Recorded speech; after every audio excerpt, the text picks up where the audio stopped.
कभी कभी हम बहुत अकेले फील कर रहे होते हैं और हमें चाहिए होता है कि कोई हमसे बात कर ले, पर कोई होता नहीं है।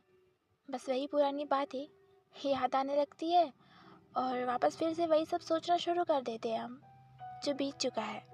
क्योंकि प्रेजेंट में कुछ अच्छा है ही नहीं ना, जो हम प्रेजेंट में फोकस कर सके। बिल्कुल ऐसे ही श्रेया के साथ भी हो रहा था। वो ना तो किसी से मिल रही थी और ना ही उसके पास कोई था उससे बातें करने को। वो बिल्कुल अकेली थी। उसके पास पुरानी बातों को सोचने और पुरानी यादों को फिर से याद करने के अलावा कुछ भी नहीं था।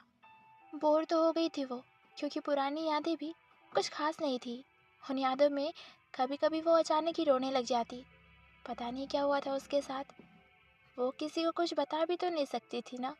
बेचारी श्रेया थक चुकी थी अपनी बोरिंग सी लाइफ से। वो भी इंजॉय करना चाहती थी, चिल रहना चाहती थी बाकियों की तरह। पर उसे अकेलेपन की वापस याद आ जाती थी। कोई तो चाहिए होगा ना उसे भी, जो उससे बातें करे, उससे बातें शेयर करे, उसकी बातें भी सुने। पर अफसोस, श्रेया के पास पुरानी यादों के सिवा और कुछ भी साथ नहीं था। श्रेया दिल्ली जैसे शहर में रहने के बाद भी कुछ ज़्यादा ही अकेली थी। वो दिल्ली इसलिए थी क्योंकि वहाँ एक प्राइवेट कंपनी में जॉब करती थी। ज़्यादा दिन नहीं हुए थे उसे, लगभग 2 महीने ही हुए होंगे या फिर उससे भी कम। श्रेया ऑफिस जाती और वापस अपने रूम में। दिन में ऑफिस का काम और रात में वही अकेलापन। उसे भी लगने लगा था कि अब उसे लोगों के साथ थोड़ा मिलना चाहिए, उनसे बातें करनी चाहिए, उनके साथ अपनी बातें भी शेयर करनी चाहिए। पर उसके लिए थोड़ा मुश्किल था, क्योंकि मुश्किल होता है ना इंट्रोवर्ट्स के लिए दूसरों से बातें करना। वो बातें करते तो हैं पर कंफर्टेबल नहीं होते कभी कभी। पर हर चीज़ नोटिस ज़रूर करते हैं ये लोग, हर एक चीज़ ऑब्जर्व कर रहे होते हैं।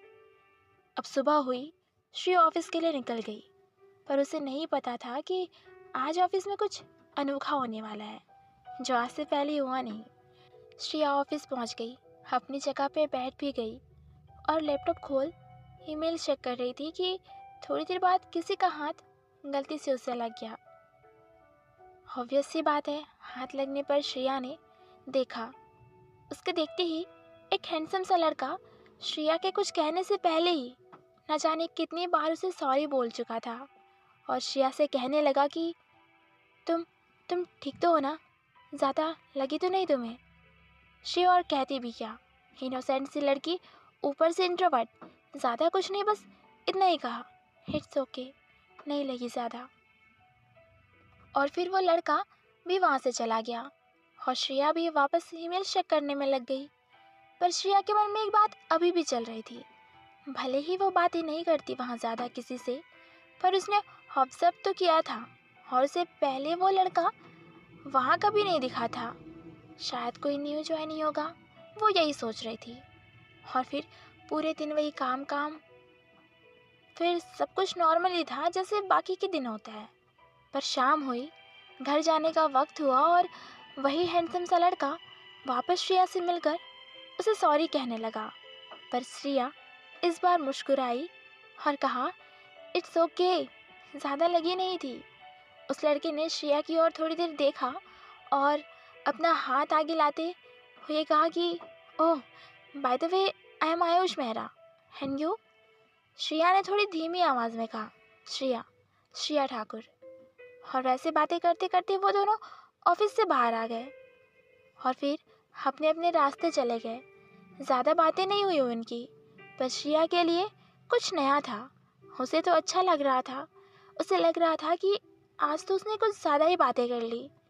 और वापस से उस लड़के के बारे में सोचते हुए वो अपने रूम में चली गई। अपने रूम पहुंच भी गई।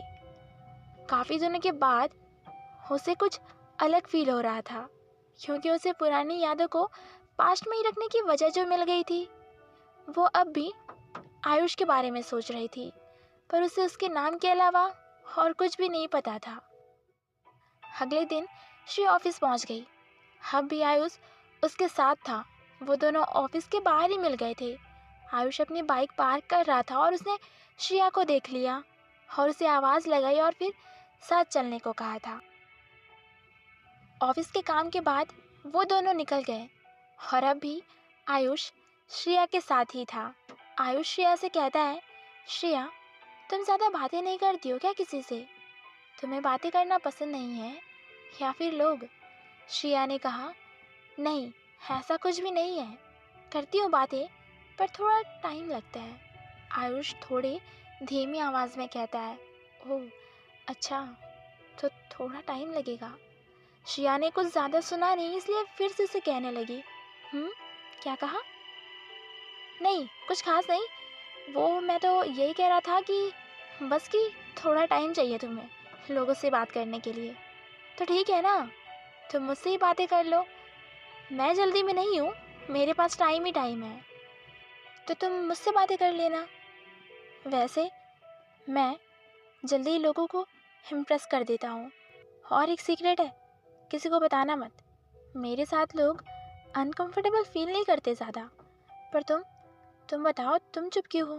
कहीं तुम्हें अनकंफर्टेबल फील तो नहीं हो रहा?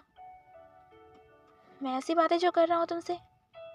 श्रेया मुस्कुराई और कहा, नहीं नहीं, मैं कंफर्टेबल हूँ। इनफैक्ट तुम ऐसे बातें कर रही हो ना तो अच्छा लग रहा है।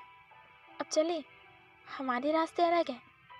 इतना कहकर फिर वो दोनों अपने अपने रास्ते चले गए। अब क्या होने वाला है श्रेया के साथ? वो जो ज़्यादा बातें नहीं करती किसी से, वो अब आयुष के साथ थोड़ी सी ही बातों में खुश होने लगी है। उसे अच्छा लगने लगा है। उसे लग रहा है कि हाँ, कोई तो है जो उससे बातें कर रहा है। अब उसे भी लग रहा था कि वो जो ढूंढ रही थी वो तो उसे आसानी से मिल गया। अब उसके पास भी कोई है जो उससे बातें कर रहा है। कहीं ना कहीं उसे अच्छा फील हो रहा था। और हो भी क्यों ना, काफ़ी दिनों के बाद पहली बार श्रेया से कोई ऐसे बात कर रहा था।